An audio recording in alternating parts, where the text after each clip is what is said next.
Hey there, welcome again. This is sort of a nice little short lecture. I'm sure you're happy to hear that. We're going to talk about standard operating procedures, or SOPs. You might already be exposed to them at your job, or maybe you've had them before in another workplace. So we're going to talk a little bit about how they apply to clinical research.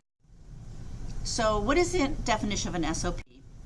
Written instructions that outline the necessary steps and equipment to be used in a commonly performed activity. Seriously, I think of it as like a recipe, right? What do I need and how do I need to do it? So these are for commonly performed activities, and they're really useful to have. What they are not intended to cover every possible scenario that can occur in the course of routine business. I used to be very involved with writing SOPs, and sometimes people would say, well, we need an SOP if in case of a nuclear attack. I'm like, that might be good to have, but that's just not routine business. So you want this to be something that can be really for everyday use. And they're not useless documents that belong in a file. You really can use them, and you can get a lot of mileage out of them, and they can be really good for your research site. And please do not use them to get coworkers into trouble or to avoid work.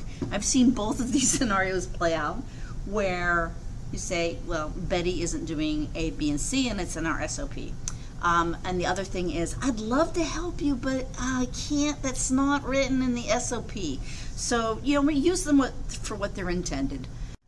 So what are the benefits of having SOPs? The first one is you get consistent actions. If you have a recipe, everyone's following that recipe, you really should have consistent outcomes, which is really good because it creates a quality product. If everyone's doing the same steps, you get a lot of reliability. If you go to a restaurant and you have a dish that you like, you want to go back next week and get the dish, and you want it to be comparable. And so this really gives you a lot of consistency in that respect. Increases efficiency. A well-written SOP should really then maximize on efficiency because it should really be the best practice.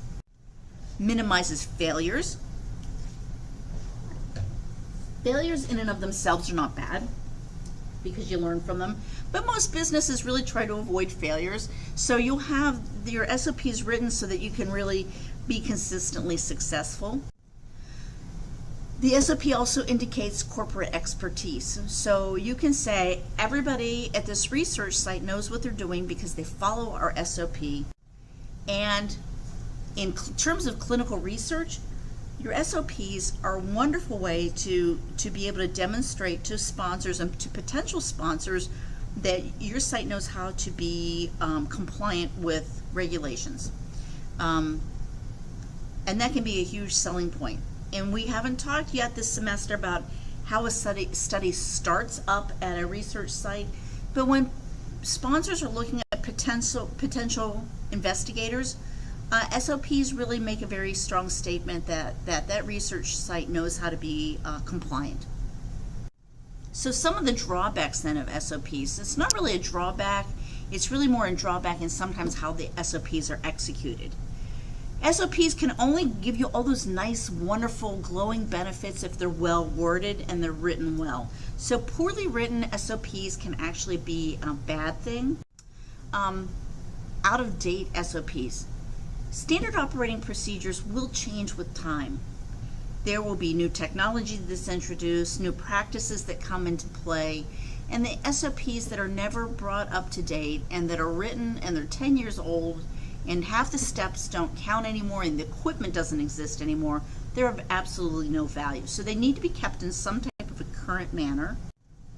You have to follow them too, so putting them in a file cabinet's not useful because it's when you have the SOPs that you get the efficiencies, the minimized failures, and things like that is when you follow them. Oh, this can happen in a big place. So your department has a group of SOPs and another department has a group of SOPs, but if they've never been cross-referenced, there can be inconsistencies among them. So you do have to sort of work not only within your department and within, with other research coordinators, but then you have to sort of work in a very larger systematic manner among other departments too, so that they are all nice and smooth and there's no gaps in how things are being performed from department to department. So process mapping is the first step in writing an SOP. And process mapping is nothing more than just sort of sitting and thinking and visualizing the process that you want to capture in your SOP. And sometimes a whiteboard is helpful if there's a lot of steps in it. Sometimes you can just do this on pen and paper, but it does create, and especially if you're writing an SOP that people have been doing for a long time, you have to stop and really think about everything you do. When I teach this class face-to-face, I typically have the class, along with me, write an SOP for something that people do all the time: brushing their teeth, men shaving a face. And so for things you've been doing for a long time, it becomes very ingrained. And so process mapping's really helpful if you're writing an SOP for something that's almost like second nature for you. So we're going to process map breakfast, right? I want to have a beautiful piece of toast when this is all done. And so I'm going to sit down. I know how to make toast, but if I had someone from another planet that popped into my house, I had to write something down for this person or this being to know how to make toast, right? I would have to sit and think about it. And the first thing I need is the bread to make the toast. I need the butter. I like jelly on my toast, but I maybe don't want to, that might just be an optional thing. Or maybe I feel very strongly I'm a pro-jelly consumer and I want everybody to have jelly. So now I have the ingredients, so now I'm going to say, what do I do? Okay, you have the ingredients, now what? Yeah, I got to put the bread in the toaster. I might include instructions in my SOP about breakfast to say things like, maybe my toaster runs hot and you have to keep a close eye on it because things get burnt. That would be good to know. The butter, get the butter out of the fridge. It doesn't do you any good when it's cold. I might include instructions like get it out 30 minutes before you make the toast. I'm going to need a butter knife, right? Where's the butter knife? It's in the drawer. I've got to get the butter knife out of the drawer. These are all things that you could do in your sleep with your eyes closed. But if you had to explain these steps to someone, you would really have to stop and think about them. Jelly, also get it out of the fridge, right? You want to keep it refrigerated when you're done.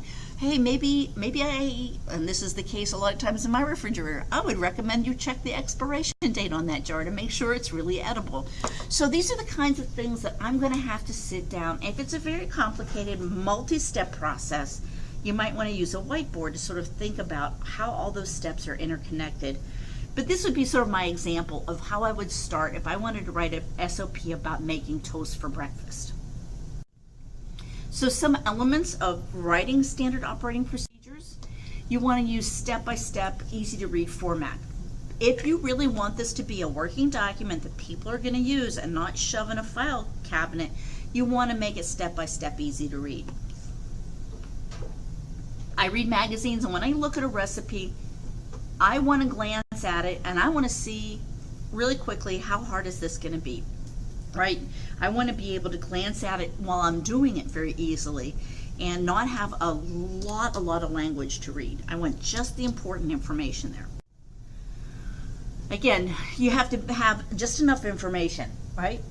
You don't want to have too much because you don't want to make this hard on the person who's actually using this as a document. But you want to give them enough information that they can do the job well. So you don't leave out steps, but you don't put too much stuff in there. So this really comes a balancing act. I will tell you the first time you use an SOP to actually implement it, you'll know if you've put too little or too much detail in there, and you can go back and fix it. You're going to use the active voice and the present verb tense when you write it. And again, sort of back to that, what I mentioned when I was talking about step-by-step, easy to read, keep it simple and short. Again, if you want to ensure that people are going to use it, make it usable. After the SOP has been written, then what do you do with it? You really want a third party to review it and validate it. It might be another department. It might be a person in executive management, but you want somebody to review it. And if possible, validate the processes. You want to know that this, once you're done with it, is really is a workable document. You also want to consider whether your site is going to use electronic or paper versions. And it just really depends on how the site is set up and how it best works. There's not one that's preferable over another one, but you have to know what you're going to have. You're always going to want to manage your standard operating procedures so that you only have the most current copy that's available to people who need it. So think about that when you're deciding how to distribute it. And that was sort of what I meant with the document control techniques. You want to make sure that you don't have old versions floating around. You will have old versions archived somewhere, but you want to make sure that people who are going to use the documents are using the most current documents. So there you go. You've done a great job. You've written an SOP for your research site.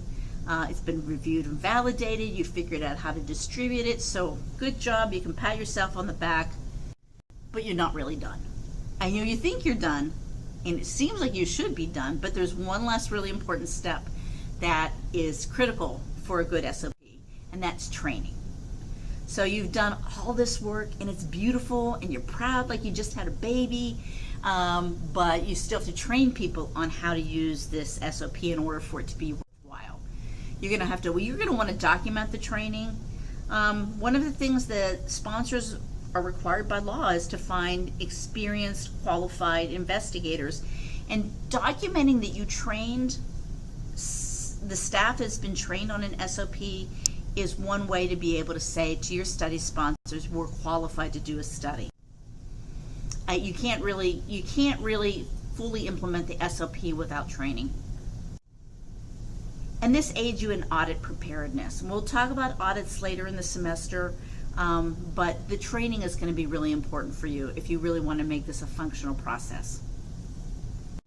So there you have it, our reference as usual, good old Karen Wood. Please let me know if you have questions or if you'd like to add anything to this discussion. I'm sure that there are a lot of you out there that have some type of experience with SOPs, so I'd love to hear from you. Thanks and take care.